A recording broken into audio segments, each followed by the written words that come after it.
Assalamualaikum warahmatullahi wabarakatuh. Dengan mengucap syukur kepada Tuhan Yang Maha Esa yang telah memberikan nikmat Islam, iman, dan ihsan. Sebelumnya, saya ucapkan selamat datang kepada rombongan Ziarah Pondok Pesantren Patul Huda Bojongkaso, Cihanyir, Cikancung, Kabupaten Bandung.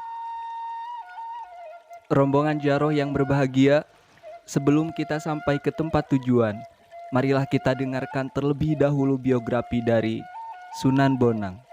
Raden Makhdum Ibrahim atau yang biasa dikenal dengan Sunan Bonang merupakan anak dari pasangan Raden Rahmat atau Sunan Ampel dengan Nyai Ageng Manila yang lahir pada 1465 Masehi. Beliau adalah cucu dari Sunan Gresik atau Syekh Maulana Malik Ibrahim.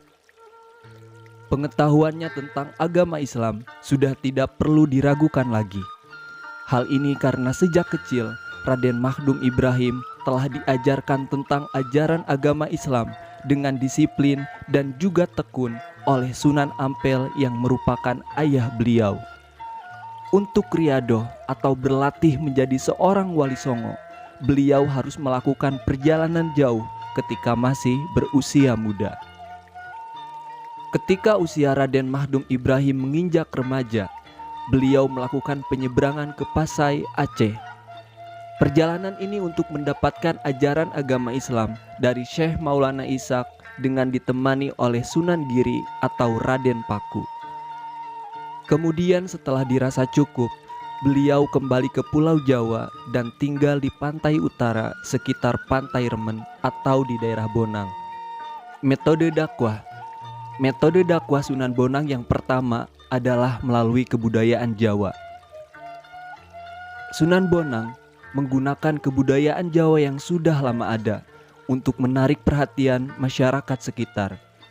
Beliau memanfaatkan kesenian rakyat berupa permainan gamelan bonang dan juga pertunjukan wayang. Sunan Bonang memiliki bakat dalam bidang seni yang tergolong tinggi. Beliau menciptakan berbagai lagu sebagai pengiring dalam pertunjukan wayang. Dalam lagu tersebut selalu diselipkan ajaran agama Islam dan juga 2 kalimat syahadat. Sunan Bonang juga memiliki beberapa karomah. Di antaranya adalah yang pertama, beliau dapat mengubah buah kolang-kaling menjadi emas. Yang kedua, Sunan Bonang didatangi Brahmana dari India. Makam Sunan Bonang. Beberapa wali atau sunan biasanya dimakamkan di belakang masjid tempat dia berdakwah. Untuk makam Sunan Bonang, terdapat suatu kisah yang menyebabkan adanya 2 makam untuknya. Yang pertama, makam beliau ada di Pulau Bawean, pulau di Laut Jawa sebelah utara Tuban. Yang kedua, makam beliau terdapat di Masjid Agung Tuban.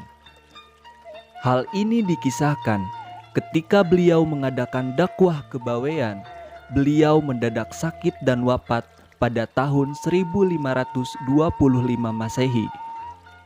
Murid-murid yang di Bawean menghendaki beliau dimakamkan di Bawean. Namun, murid-muridnya yang dari Tuban tidak setuju. Mereka menginginkan Sunan Bonang dimakamkan di Tuban.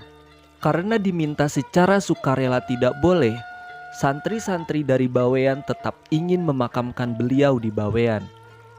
Maka pada malam harinya, santri-santri dari Tuban menyirep atau menidurkan santri-santri Bawean yang menunggu jenazah Sunan Bonang. Dan akhirnya jenazah Sunan Bonang bisa dibawa berlayar ke Tuban dan dimakamkan dekat Masjid Agung Tuban. Namun anehnya, jenazah yang di Bawean ternyata juga masih ada. Tetapi kapannya tinggal 1. Demikian juga kapan jenazah yang dibawa ke Tuban. Pagi harinya, jenazah yang di Bawean dimakamkan di Bawean, tepatnya di Desa Tegal, Gubuk Bawean. Dan sampai sekarang terdapat 2 makam Sunan Bonang yang masih terjaga sampai sekarang. Demikianlah biografi singkat Sunan Bonang berdasarkan versi yang kita dapatkan.